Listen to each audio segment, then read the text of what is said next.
In this video, I'll show you how to create a neon glow reveal transition in Adobe Premiere Pro.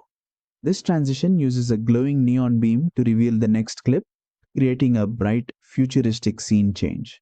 It works great for gaming videos, music videos, cyberpunk edits, and any content with a bold neon aesthetic.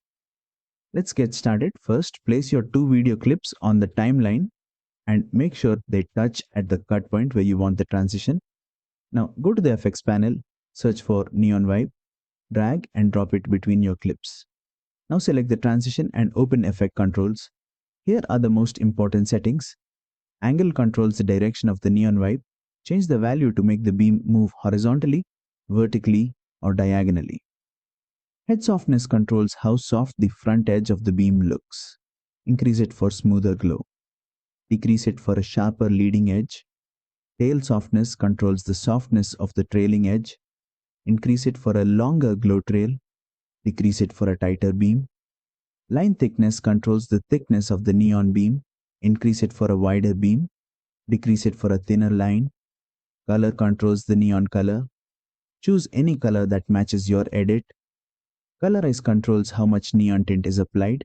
Increase it for stronger color. Decrease it for a subtler effect. Beam intensity controls brightness of the neon beam. Increase it for stronger glow. Decrease it for softer light. Alpha glow controls the glow spread around the beam. Increase it for a larger bloom. Decrease it for tighter glow. Use a shorter duration for a fast electric vibe. Use a longer duration for a smoother glowing reveal. For best results, use this transition on dark or high contrast footage. And that's it. That's how you create a neon glow reveal transition in Adobe Premiere Pro. Don't forget to like, share, and subscribe for more Adobe Premiere Pro tutorials.